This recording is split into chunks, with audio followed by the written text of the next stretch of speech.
Cek mic 1, 1, 2, 3. Cek mic 1, 1, 2, 3. Bicara. Bincang agama, raih pahala. Bismillah, Assalamualaikum warahmatullahi wabarakatuh. Alhamdulillah, wassalatu wassalamu ala rasulillah ma'bad. Dan Alhamdulillah kita kedatangan guru kita, Ustadz Abu Yahya Badrussalam hafizallahu ta'ala.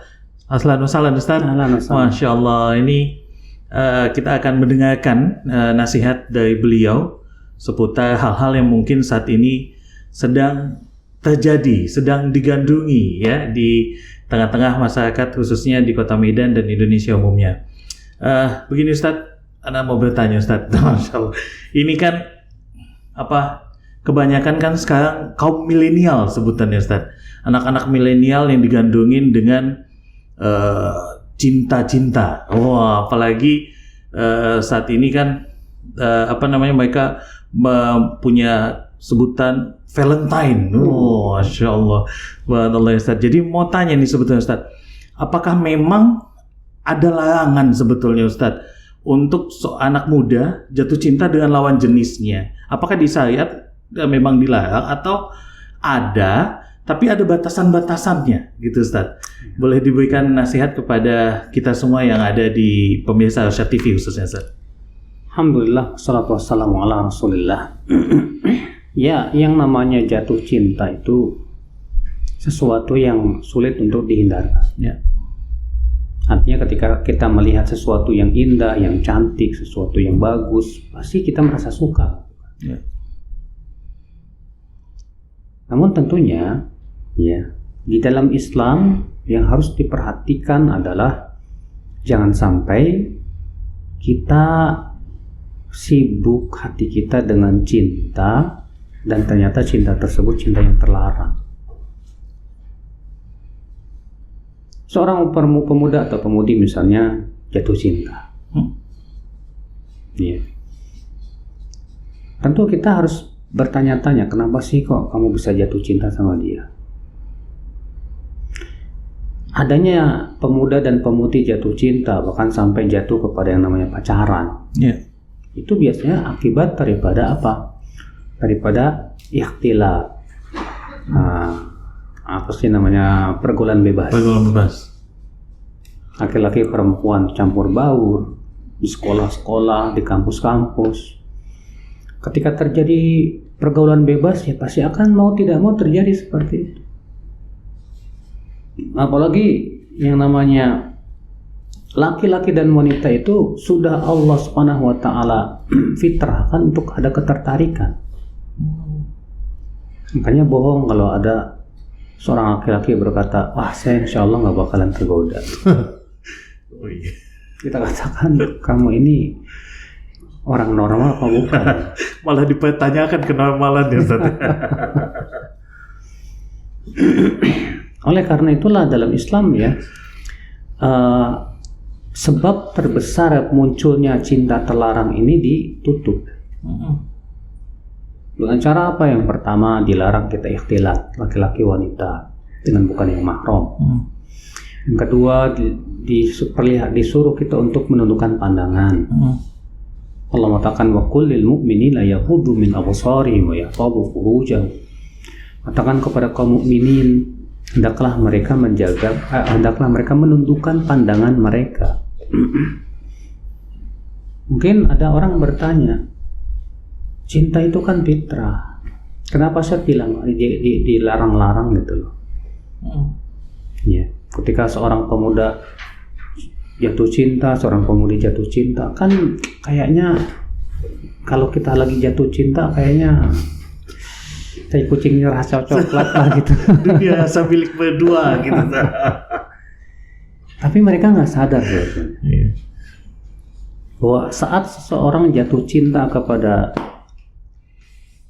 wanita yang bukan mahramnya, dia sudah jatuh kepada banyak kerugian. Kerugian yang pertama, wanita yang ia cintai ini belum tentu jadi jodoh dia. Iya kan? Iya. Karena yang namanya jodoh itu kan di tangan Allah semuanya. Kadang ada orang pacaran bisa bertahun-tahun, tapi qadarullah bukan jodoh. Ya, nikahnya sama yang lain gitu. Ya. Yang kedua, ya kerugian yang kedua apa? Batinnya tersiksa. Iya tidak? Ya. Orang kalau lagi jatuh cinta sama seorang wanita jatuh cinta kepada seorang laki-laki, batinnya tersiksa.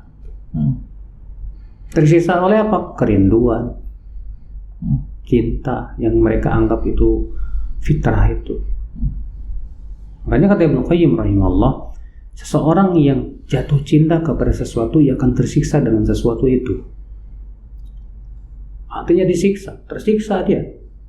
Ya, disiksa dengan kerinduan, disiksa dengan rasa takut dia disambar orang. Ini nggak Bang Jia? Kayaknya Bang Jia pernah rasain deh. Bisa jadi agak-agak gila pun mungkin memikirkan si dia, gitu. Iya. Bahkan lebih tersiksa lagi ketika si dia itu misalnya pacaran lagi sama yang lain. Bahkan sampai ada yang gila gantung diri, Bang. Menyiksa. Kerugian yang ketiga apa lagi? Kerugian yang ketiga, akal pikiran itu nggak berfungsi. Seorang laki-laki yang sedang jatuh cinta kepada wanita atau wanita yang jatuh cinta kepada laki-laki, akal pikirannya sudah tidak berfungsi. Dia tidak bisa lagi menilai apakah wanita ini baik untuk dia atau tidak. Bagi dia ini terbaik buat saya. Iya tidak? Iya, Ustaz. Akal pikirannya tertutup, dia pendek berpikirnya. Dia tidak bisa menimbang dengan akal. Kalau akalnya sehat, bening dan dia belum cinta, ya, dia akan bisa menimbang, melihat dengan pandangan yang jauh. Bagaimana dia akhlaknya, bagaimana agamanya, bagaimana ini kira-kira cocok apa enggak. Iya kan? Yes. Tapi ketika jatuh cinta nggak ada itu. Bahkan berdoanya aja maksa. Ya Allah, kalau dia baik buat saya, mudahkan buat saya. Kalau dia nggak baik buat saya, jadikan dia baik buat saya. Maksa doanya. Iya betul. Iya. Kenapa? Karena akalnya pendek. Kerugian apa lagi? Kerugian selanjutnya, dia akan banyak terluput dari kebaikan. Kebaikan yang seperti apa? Zikir kepada Allah. Allah mengatakan wala dzikrullahi akbar. Dan mengingat Allah itu lebih besar. Tapi ketika jatuh cinta, mengingat Allah tidak lebih besar. Yang lebih besar mengingat siapa? Si dia lah. Iya tidak? Iya betul, Ustaz. Sementara Allah mengatakan wala dzikrullahi akbar. Zikir kepada Allah, mengingat Allah itu lebih besar harusnya. Harusnya kita lebih banyak mengingat Allah. Tapi ketika kita jatuh cinta kepada seorang wanita, banyak mengingat si dia, pahala enggak? Dosa iya? Belum tentu jodoh. Iya. Makanya ada sebagian orang berkata, saya dulu waktu jatuh cinta Ustaz, baca Quran aja nggak khusyuk. Ngelihat bak kayak bibir, ngelihat ain kayak telinga.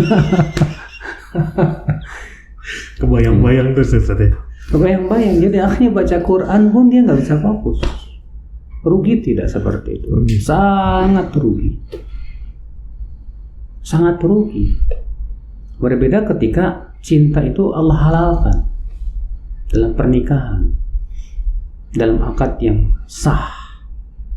Makanya suami istri yang walaupun mereka jatuh cinta, tapi mereka orang yang bertakwa, itu cintanya tidak membuat mereka lupa kepada Allah. Kenapa? Karena memang mereka berada di sebuah ikatan yang sah yang Allah telah izinkan. Ya, sehingga akhirnya hal itu seringkali melahirkan kebaikan. Ya, cinta suami istri itu sesuatu yang baik. Kenapa? Karena itu sesuatu yang diizinkan. Tapi kalau pemuda-pemudi yang bukan suami istri, yang bukan mahram, cintanya sudah terlarang, sudah gitu dia jauh dari kebaikan, sudah begitu akalnya tertutup, berapa banyak kerugian-kerugian yang akan dia rasakan. Yang lebih mengerikannya lagi akan menjerumuskan dia kepada zina. Pengen berdua-duaan di tempat sepi, Akibatnya dia tidak peduli lagi dengan batasan-batasan agama.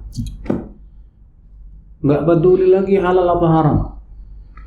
Sudah tidak peduli lagi dengan apa yang Allah dan Rasulnya telah tetapkan dalam Al-Quran dan Hadis. Nah, ini lama-lama nanti akan menjurus kepada apa lagi? Yang lebih besar lagi, dah syirik. Oh, bisa syirik. Syirik dalam cinta. Sebagian Allah mengatakan wa minan nasi may yattakhidhu min dunillahi andada yuhibbunahum ka hubbillah. Di antara manusia ada yang mencintai tandingan-tandingan. Mereka mencintai tandingan itu seperti mencintai Allah. Kalau dia sudah sampai kepada derajat dia mencintai wanita yang ia cintai itu segala-galanya, sampai dia menganggap pokoknya demi buat dia nggak masalah ya, saya akan melanggar perintah Allah dan Rasul. Ini bisa nanti jatuh kepada syirik, lebih mendahulukan dia daripada Allah dan Rasul. Yeah. Jadi kesimpulannya saudaraku sekalian, akhwal Islam, azani Allah wa yakum. Jatuh cinta memang itu lumrah. Tapi seorang mukmin yang takut kepada Allah dan Rasulnya berupaya jatuh cintanya itu dalam ikatan yang sah, yang syar'i, yang diridhai oleh Allah. Adapun jatuh cinta sebelum itu, kalau ia rasakan ada jatuh cinta, dia berusaha bagaimana jangan sampai jatuh cintanya dia itu merusak agamanya, merusak imannya, merusak ketakwaannya. Ya, bagaimana? Ya udah segera menikah. Ya. Tinggal datang ke rumah perempuan, bilang ke bapaknya, Pak, saya senang sama anak bapak. Tahu-tahu dia nggak suka, ya udah. Cari yang lain. Jangan cari jalan dukun. Baik Ustaz, jazakallah Ustaz atas faedah singkatnya. Baik pemirsa Arsyad TV, itu dia tadi nasihat dan faedah singkat dari Ustaz kita, guru kita Ustaz Abu Yahya Bardussalam hafizahullah taala.